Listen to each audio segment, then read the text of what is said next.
Welcome to Popternative, where we dive into topical discussions from the worlds of pop culture, social media, and sports.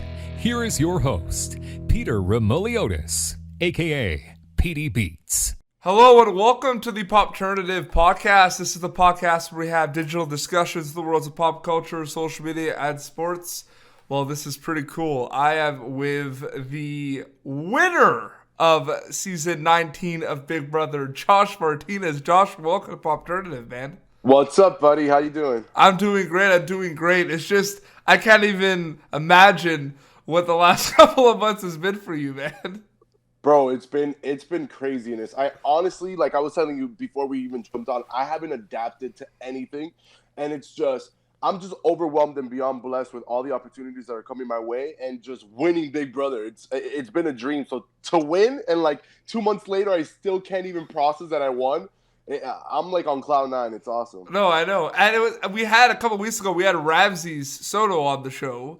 He's the man. I love Ramses. And he said that you all hustled him hard because no one knew that you were a super Big Brother fan. No one. I didn't. What's funny is that I didn't. It's funny because people didn't really understand it, and my family didn't even understand it. But one of my strategies was to go in there and people think that I was just there for good TV. I wanted them to think that I was, just placed in that house because I'm crazy and off the wall, which I am. But I wanted them to have the perception that Josh was just picked because he's a loose cannon and he's just gonna make good TV. Yeah. I never let anyone know that I was a super fan, and that because if they would have clicked. And they would have realized, okay, Josh is a super fan. This is why he adapts so well. This is why he can see moves. This is why he, so I kind of dumbed down my intelligence, and I kind of played it off as like, you know what, I'm just a crazy guy. Yeah. And it worked out because nobody was on to me. You're just a crazy guy that loved the show basically, but no one knew. No, I never. They would have conversations about past seasons, past house guests, past everything. And I'd be like, oh yeah, what season was he on? And they would be wrong on some things, and I'd be like, dude, but I didn't engage in those conversations because I'm like, one of my strategies was I didn't want anyone to know to the end, if I made it to the end, that I was a super fan, because that just being a super fan, it places a target on you. It adds on to making you a bigger target. Oh, they're good at comps. Oh, they adapt well, and he's a super fan. Let's get him out. So I didn't want anything to place a target on me, so that's why I kept it.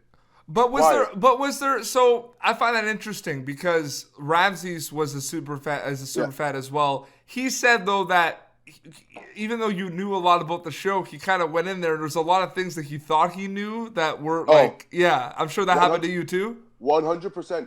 One thing is watching Big Brother, and the other thing is playing the game and being inside of that house. My strategy went out the window like within the first hour.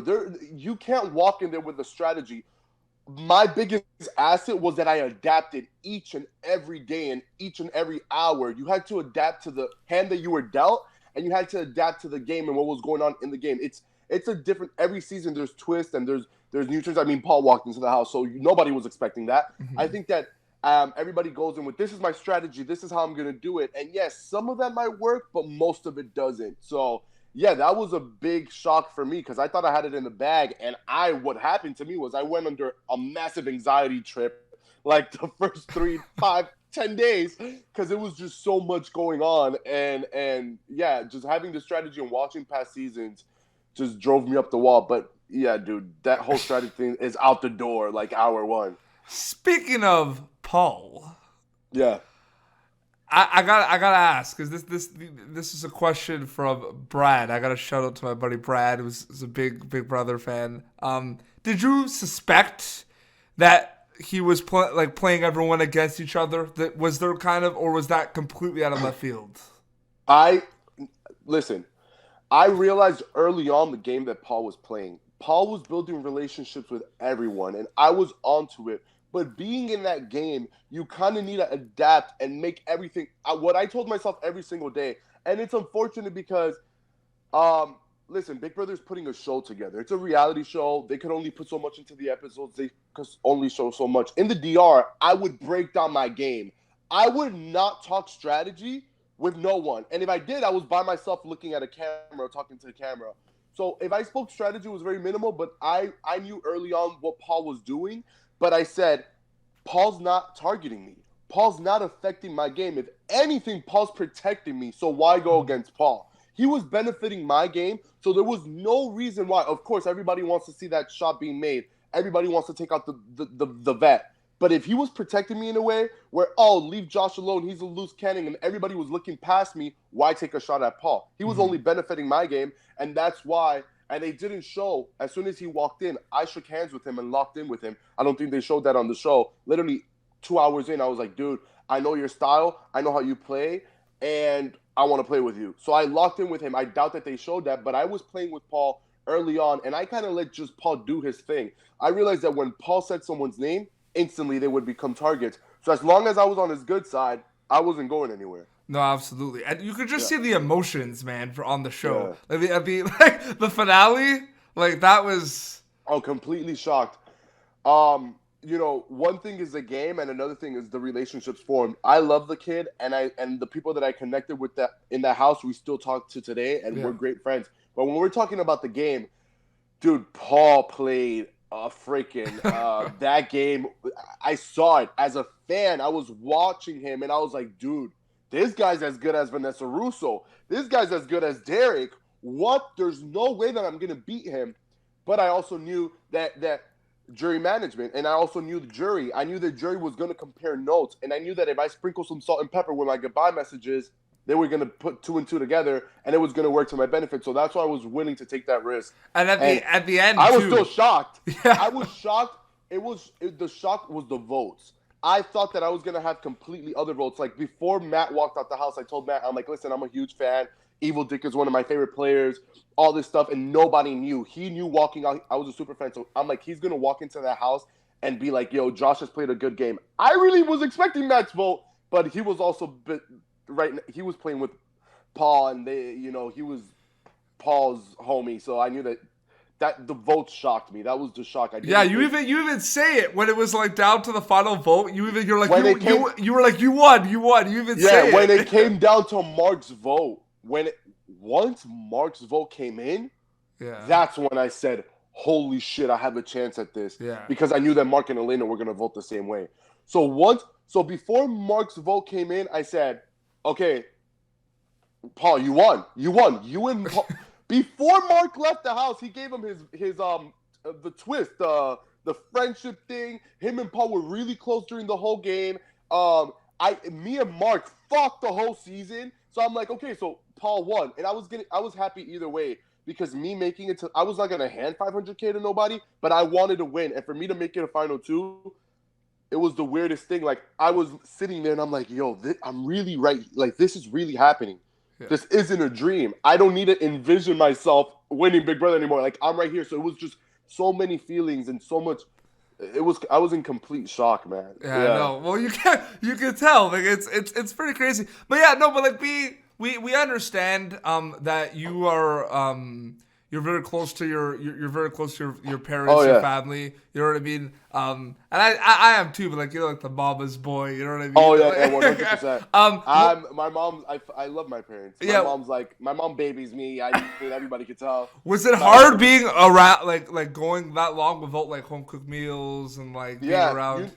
You know what it is?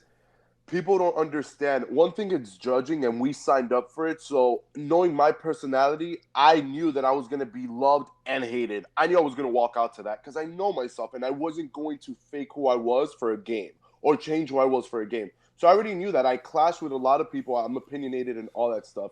But when you have conflicts and then I'm extremely close to my family. So I got really, really homesick inside that house. And I clinged onto other people. I gravitated towards Kevin because he was like the father figure of the house. I got extremely close to Christmas because she was like a big sister to me in that house. And the way that she talked to me just reminded me of my sister Mady. So when you don't have affection, you lose the sense of touch, the sense of a loved one and all that stuff. And you're secluded. On top of that, you have conflicts with other people. It gets really intense in there, dude. And all you want to do is turn to your family. Yeah. Like when you're dealing with adversity, whatever it is, who do you turn to? Your family. At least I do. So that's what it was. It was just like I'm playing this game for my family and I want to win and I'm so passionate about winning, but dealing with all this shit is making me homesick and it just took a toll on me. Oh no, absolutely. I want to obviously I want to get into the non-Big Brother questions, but Yeah. two quick other questions. You know, the golden apple. Oh, the biggest blessing. People want to know. Why did you grab it? Okay, so first of all, if I didn't grab that golden apple, guess who was going home week 1? But that game wouldn't have blown up the way that it did. Paul wouldn't have been nominated. Christmas would have been fine. Josh would have left, and the game would have continued. And that 9-person, whatever, the bomb squad that Cody formed on day 3 would have made it a jury if it wasn't for that golden apple. I feel like that shifted the whole game because Cody was so adamant. But you weren't on anyone's radar, though. Oh, that's what you think. But like Cody, listen, I was going through, before I walked into that house in finals in Sequester, I was going through a massive anxiety trip. Yeah. I've dealt with anxiety my whole life, but being secluded and walking into the unexpected, into the unknown, I signed up for it. But one thing is signing up, one thing is watching it, and another thing is being in that environment. It took a toll on me. So then I'm instantly thrown into, I was sleep deprived. I didn't eat. We were up from 5 a.m. So it just took a toll on me. It spiraled out of control the first few days. I was instantly isolated. Yeah. Cody hated my guts. Nobody was talking game to me. Josh was public enemy number 1 the first few days. You guys don't see it because we don't go live until I don't know if I can say that. Well, we don't go live after a few days. Yeah. We don't go. We film the first 2 episodes and then we go live after the first 2 episodes air. Where the live stream isn't on. So during those 9-10 days, I was completely isolated. Only Christmas, Paul, Jason, Alex, Kevin were talking to me. Everybody else, the showmances, that alliance that Cody formed, they thought that they were on cloud 9 and going to jury, and they didn't have to socialize with everyone. Yeah. So my kind of bounce back in the game was stealing. I said, you know what? First of all, I knew that I was paired with Kevin, and I had Jillian and Elena in my team. So I didn't know how well of a physical competitor Elena was at that time because this was our first HOH. So I said, all right, Kevin's throwing the comp because he won $25K. I have Jillian and Elena, and I'm isolated. I'm going for safety. Yeah. Screw this. I'm going for safety. I'm saving myself. I don't care what anybody thinks about it. I'm going to be safe for a week. Little did I know I was safe for 16 days.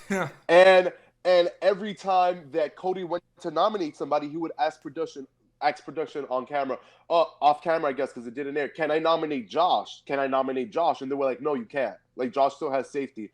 So it bought me time to build relationships. So this golden apple is like a blessing in disguise. Oh, the golden apple at the time was a curse, and now I look back at it, I'm like, if it wasn't for that golden apple, I wouldn't be $500,000 richer. It wouldn't have bought me the time to build relationships and really connect. Because I was in a funk, and then I snapped out of it. I snapped out of it on like day 8, day 9. I snapped out of it, and him nominating Paul blew up the whole game, blew up all of they say that they were such great game players. I mean, it blew up his whole alliance, the whole bomb squad he had going on. Yeah. So well, speaking of alliance, did you plan on having like a ride or die, like one strong alliance? I did have. I mean, if people don't really get my strategy, but if they would have watched, if you're a super fan, if you would have watched my pre-interview, before I jumped in there, like with Ike and all that stuff, I did have that idea of I want that one ride or die that I can completely trust and confide in, and we bounce information off of each other,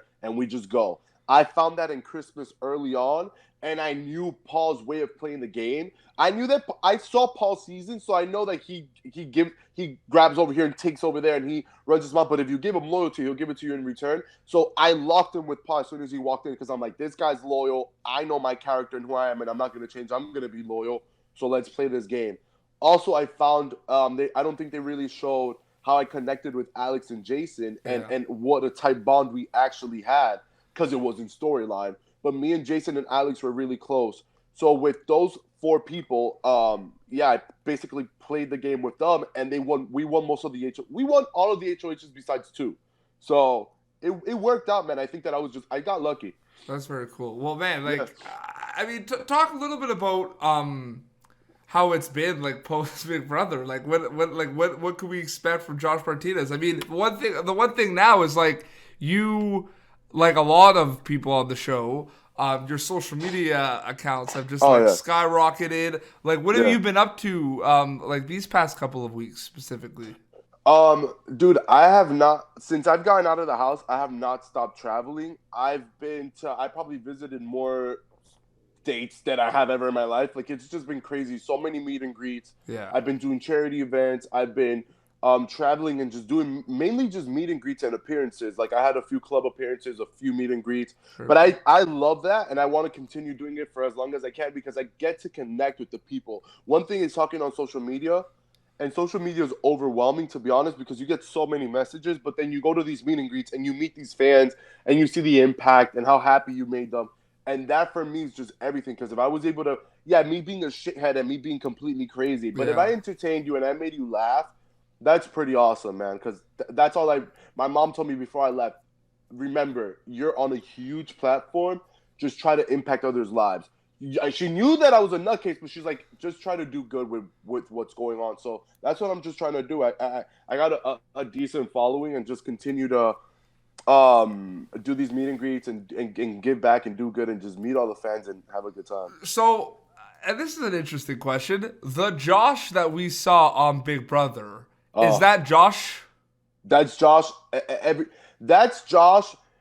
Put into a situation that's completely unreal. You don't live your life walking past your enemy 24/7, 7 days a week. I don't live my life with people like Cody or people like. So if you throw us in a house, strip us away from everything, guess what? That's Josh. That's Josh. Every single aspect of my personality you guys saw. You guys saw the mama's boy, the crybaby, the guy that doesn't take shit from nobody. The pad smasher. That's probably my favorite. The pots and pans. That's probably my. When you're like you're like talking about Cody, and then Mark's just like, Josh, shut up, and then like that whole thing. Yeah, that was insane. Listen, I'm 23 years old, dude, and I react and I'm impulsive, and when I get mad, I black out. So that was a complete blackout, but he inserted himself. I get it. He was looking out for his friend, but he didn't really have a voice in the house. He didn't really ever stand up for anybody. He was flip-flopping the whole season. And what I find funny, for someone who say someone who didn't watch the show, right, just sees that clip, right? Oh, yeah, I'm a nutcase. So, no, but he's sitting down, right? And you smash the bats, and he gets up, and he has the tutu on. Yeah. But, like, you don't know, you wouldn't, if you didn't watch the show, you wouldn't know that he was in that. So it's just funny how he's just behind the table. And then he jumps up in a tutu like the Hulk. You know what's funny, man? They were great. I had them both on my show together, Mark and Leah. They were awesome. Yeah. I don't even know. I thought we were cool. Now we're not cool. But I wish them the best. And what I will say is, man, people have their opinions on this season. But one thing that they can't say is that we were not entertaining. I mean, we had the highest rated season in about like 7. I might be wrong, but like in 7 years, we had like one of the highest rated seasons. And you're the winner of the highest rating season. I know. But not only that, I think that we were all entertaining and everybody brought something to the table. I think that some people they're extremely vocal outside of the house, and they weren't in the game, which is kind of pathetic because the game is done. When you should have spoke about what you felt, it was in the house of the opportunity. Because I'm a face-to-face person, dude. If I would have gotten evicted and I left being myself and speaking my mind, I would have been at peace because I'm like, I left everything in the Big Brother house. I didn't hold back. There were some pissed off evictions, man. Oh yeah, for sure. But that's always gonna happen. Oh yeah, it's good. It's always gonna happen, especially when you're getting blindsided. Oh yeah. Who's not gonna be pissed? All right, before we wrap up, most surprising eviction in your opinion was who? Most surprising eviction. Was there any surprises, like from your perspective? I was kind of in on everything that was happening. Okay. So I kind of was in on I wasn't shocked about any eviction because I was in on it and I knew what was going on. I think the hardest eviction for me, the two hardest evictions for me were blindsiding Jason. Mm-hmm. That was really hard because I love that guy. Jason's one of the coolest people I've ever met in my life, and I really built a bond with him. Blindsiding Jason was hard, and the way that it went down but I couldn't blow up my game. I Yeah. was thinking, if I blow up Paul's game, I'm going to blow up my game. Everyone's going to turn on me, because at that point he had so much control. Nobody was listening to me. So I had to go with it and make it work to my advantage. That's why I did the goodbyes. And evicting Alex the way that I did, but I kind of liked it because I went straight forward and I gave her my piece, but that was really hard. Okay.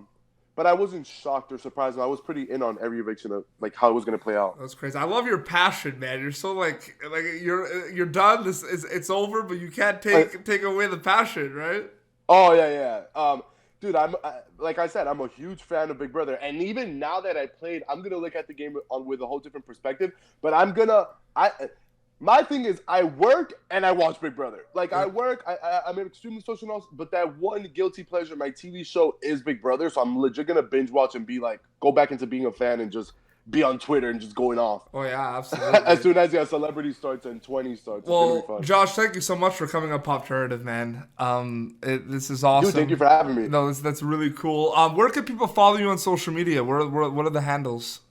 Yeah, so my Instagram handle is Josh_Martinez_. Yeah. My Twitter's Josh, I think it's Josh MBB19. And then once you find me on Instagram, I basically have everything like my Twitter, Snapchat, and all that Perfect. stuff. So just my Instagram, Josh_. Yeah, we'll put all the links on the website and the description as well too, so Nice. people can follow. All right, man. Well, thank you so much. I really appreciate it. Hey, thank you for having me, buddy. No problem. Anyway, this has been This was Pop fun. Turnative. You can catch previous episode of Pop Turnative on our YouTube page. Be sure to also subscribe. Until next time, this is Josh and Peter Beats signing off.